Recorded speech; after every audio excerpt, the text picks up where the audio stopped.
আজকে রান্না নিয়ে চলে আসলাম বন্ধুরা। আজকে আমি আমার মা কি দিয়ে খাওয়া দাওয়া করছি তোমরা একটু দেখে নাও। এটা হলো বাংলাদেশের রান্না।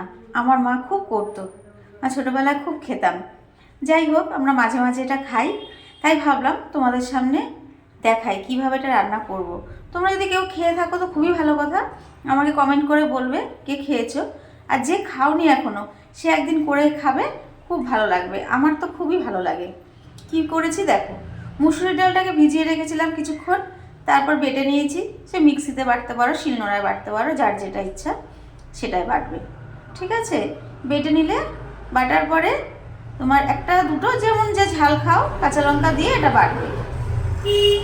বেটে নিয়ে এবার এর মধ্যে যেহেতু অল্প আমাদের ডাল, মা আর আমি খাবো, ওবেলা তো মা খেতেই চায় না সেরকম, এই জন্য অল্প করে ডাল করছি। এর মধ্যে আমি একটা ডিম নিয়েছি।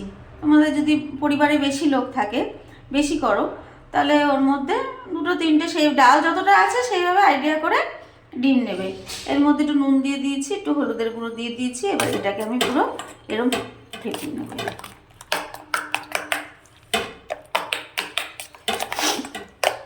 এটা না খুব ভালো লাগে, আমার তো শুধু শুধুই ভালো লাগে, ঝোলে দিলে তো আরও ভালো লাগে। এটাকে আমি বড়া করব। হ্যাঁ,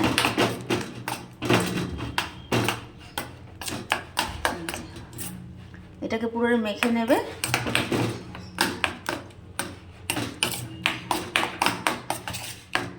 এটা বাঙালদের রান্না তো, আমার মা কি বলে জানো, ডাল বাইটটা ডিম ফাইটটা, এইভাবে রান্না করে। এই করে নিলাম। একটু আওয়াজ হচ্ছে কারণ আমি এক হাতে ফোন ধরেছি, এক হাতে করছি, একা হাতে ভিডিও করি, একা হাতেই সব কিছু করি বন্ধুরা, তাই একটুখানি এদিক ওদিক হয়ে যায়, তোমরা একটু মানিয়ে নিও নিজের মনে করে। দেখো, মিশিয়ে নিলাম পুরোটা। এবার কড়াইতে আমি তেল দিয়ে দিয়েছি। এই তেলের মধ্যে আমি, আমার মতো হাতে করেই ছাড়তো, আমি এরকম চামচে করে ছাড়ি। এই দেখো, এরকম চামচে করে করে আমি ছেড়ে দেবো। এটা বাংলাদেশের রান্না।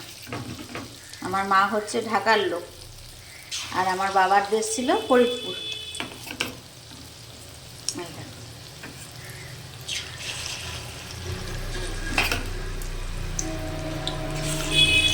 এরকম একটা একটা করে আমি এরকম বড়াগুলো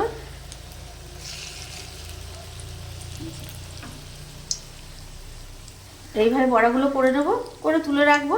এবার ডিমের ঝোল যেমন করি তেমনই রান্না হবে, রান্নার আলাদা কিছু নেই, শুধু বড়াটাই মিশানোটা, কড়াটা কীভাবে সেটাই। এই তার জন্য তোমার এই আলু কেটে রেখেছি। দেখো, ডিমের ঝোলে যেমন আলু দিই আমরা, ওরমই আলু, আর এদিকে তোমার আদা রসুন পেঁয়াজ টমেটো বেটে রেখেছি। এবার বড়াগুলো হয়ে গেলে গোটা জিরা ফোড়ন দেবো, দিয়ে আলুগুলো বেশ নুন হলুদ দিয়ে লাল লাল করে ভাজবো, মশলা দিয়ে কষাবো, যেমন ডিমের ঝোল রান্না করি তেমনই করব।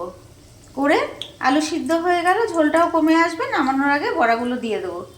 দিয়ে অল্প সামান্য নামমাত্র একটু চিনি দেবো, না দেওয়ার মতন, ভালো লাগবে তাহলে। মানে একটু খেয়াল করবে, ঝোল কিন্তু এটা টেনে নেবে, একটু জল ঝোল থাকতে থাকতে বড়াগুলো দিয়ে দেবে। বেশি বড়া দিয়ে আর ফোটাবে না, নামিয়ে ফেলবে।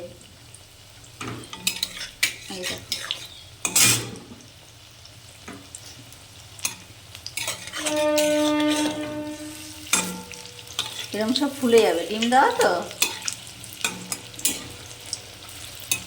বড়াগুলো লাল লাল করে একটু ভেজে নেবো আমি, এরকম লাল লাল করে ভেজে নিয়ে তুলে নেব, আর বাকিগুলো করে নেবো। তারপর ডিমের ঝোল যেমন রান্না করি আমরা, সবাই জানো, ওইভাবে রান্না করবে। যারা খেয়েছো এটা, সে আমাকে কমেন্ট করে বলবে, আর যে এখনও খাওনি সে এইভাবে করে একদিন খাবে, তারপর আমাকে বলবে কেমন লাগলো। সবার জন্য অনেক অনেক ভালোবাসা। সবাই ভালো থেকো, সবাই সবার পাশে থেকো, ভালো থেকো তোমরা।